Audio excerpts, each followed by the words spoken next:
Hello and welcome into the Birds and Braves podcast. I'm Luke Winstel, joined by ESPN and SEC Network play-by-play announcer Dave Neal. Mr. Neal, thank you for joining me today. My pleasure. Thanks for having me on. A great time of the year for sports fans. You're welcome. It's awesome. I love the bracket reveals that we've just had. Now we'll get going in the tournament soon. My first question for you, what would you say is your favorite moment all time watching the NCAA tournament? Oh, my goodness. All time. Probably NC State's buzzer beater with Jim Valvano, 1983 Final Four national championship game. I don't know that you'll ever see. There have been some great shots down the stretch, but that one was just remarkable with an underdog Wolfpack team and how it ended. And certainly as time has gone on, I think we all appreciate Jimmy V and everything he did for not basketball, but just to try to change people's lives. So I think that one is it. I mean, and of course, Villanova had a great run to win back in the 80s as well, and they were certainly an underdog. But my favorite is NC State winning. When the bracket came out and you first saw it, what surprised you? Oh, surprised me. The fact that, speaking of NC State, that's a great segue, Luke. The fact that NC State got left out of this thing. Incredible. They play in the toughest league in America. They had their net, which is the NCAA evaluation tool. They were in a top 40 team, and a couple of teams that were, outside of 60 get into the tournament. And it's just amazing to me that a team with that the numbers say that they are one of the top 68 teams in America gets left out in the cold is remarkable to me. And we're always going to have that in this tournament. We see it every single year. But to me, that was probably the biggest surprise and one of the biggest left out situations I can remember seeing. I'll say it again. They played the toughest league in America and had a super resume. They had a couple of bad losses, including one to Georgia Tech. I know, but that's a team that should have been in there. I was going to ask you if you thought the ACC was the top conference in college basketball. You said it was. Who do you think is second in the second best conference?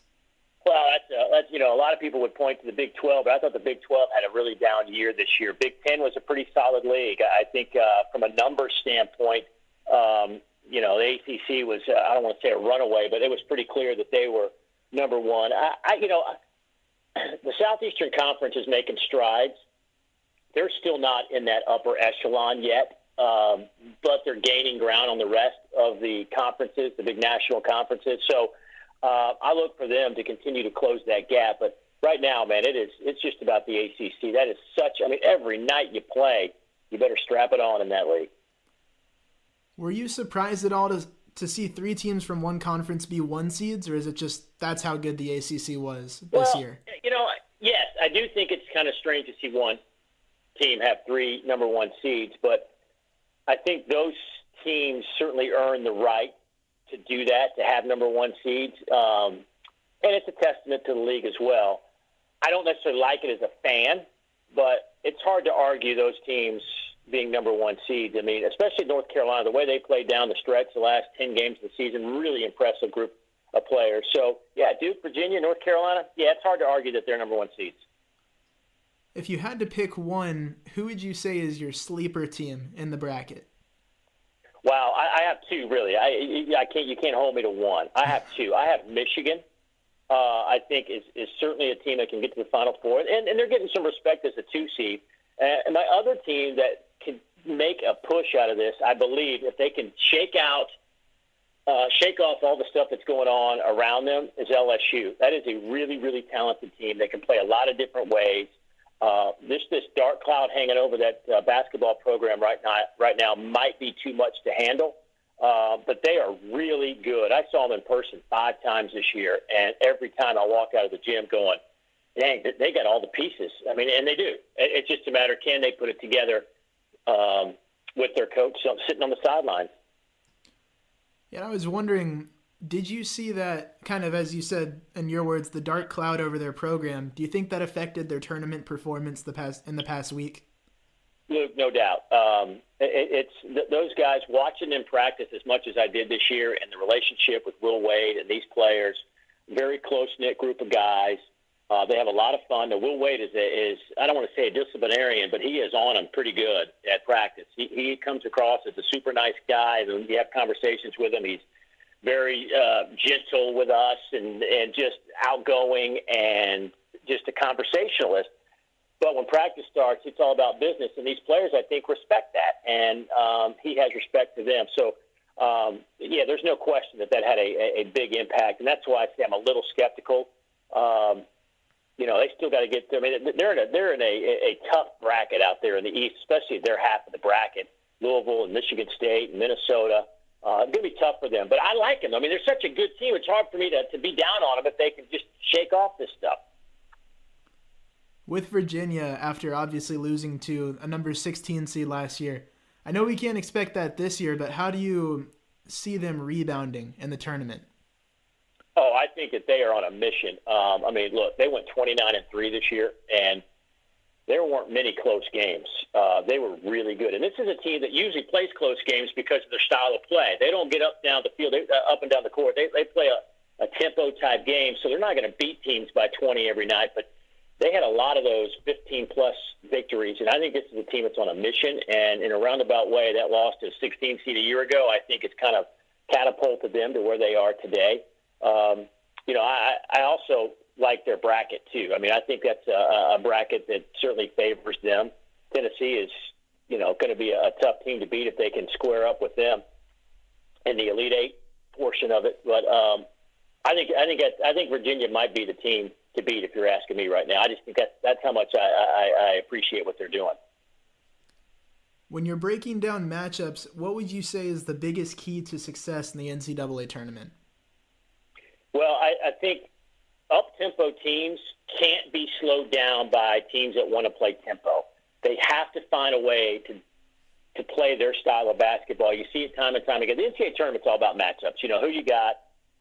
And I think the teams that really struggle are the teams that like to score 80-plus points a game. And when they face a team that defensively is very consistent and limiting teams to one shot per possession, teams that can't get into their offensive set until like 15, 18 seconds on the shot clock, those teams have a tough time. The up-tempo teams trying to get out of that funk. And once you start down that road, it's hard to get out of it in a game situation. So I think for me, the up-tempo teams have to maintain their identity. And if they don't, that's when trouble occurs. One team that a lot of people that I've talked to have been talking about is Duke right now. What makes their team so good, but also what's the danger of having or being so reliant on all of the freshmen that they have? Well, first, they're so dominant. I mean, I think Zion Williamson is a key factor to that. Watching him play, especially the ACC tournament after missing, 6 games where they went 3-3 and the 6 without him, I think that's a testament to just how good he is. And certainly Barrett is, they're just so good. The freshman class. College is different than it was 15 years ago. I think there are so many talented freshmen now.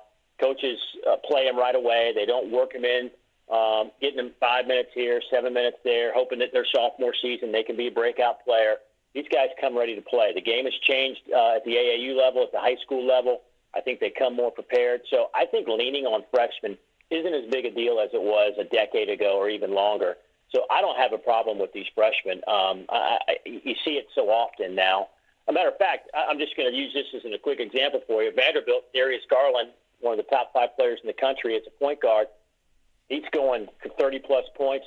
Game 5 of the regular season, blows out his knee. Vanderbilt looking very good, like they're a top 25 team. People thought they had a chance to compete in the upper top 4 of the SEC. They lose him in Game 5, 5 minutes into the game, and they go winless in the conference. So he's a freshman. He's a guy that was going to play 35 minutes a game. So I think coaches look at everything differently these days as opposed to years past in terms of what they can get out of a freshman.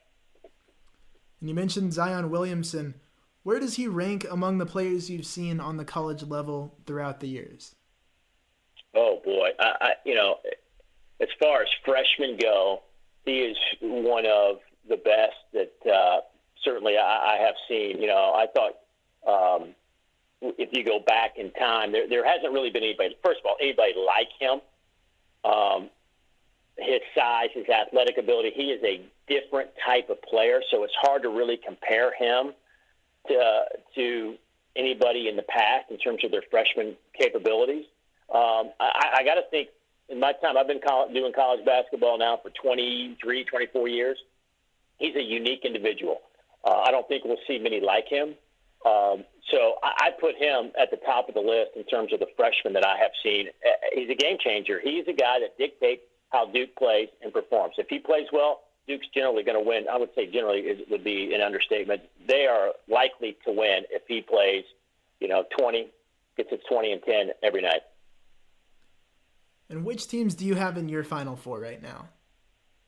Well, I'm going to say that Gonzaga is not going to make it out. I don't think the Zags are going to make it out. I think that they have a couple of bumps in the road along the way. I think Florida State might be able to get them. If they do get to a Final Four thing, I like Michigan a lot. I'm a big fan of the way they play. So with that being said, I got to take 3 top seeds, Duke, Virginia, and North Carolina. I think that they're on a collision course in the Final Four. And coming out of that West bracket, I'm going to say Michigan. They're kind of my sleeper team that people haven't really been talking about here the last couple of weeks. They suffered some losses. But I like them, and I think they're going to get there. All right, Mr. Neal, that's all the questions I had for you. Thank you so much for your time. Luke, enjoyed it very much. Thank you for calling. You're welcome.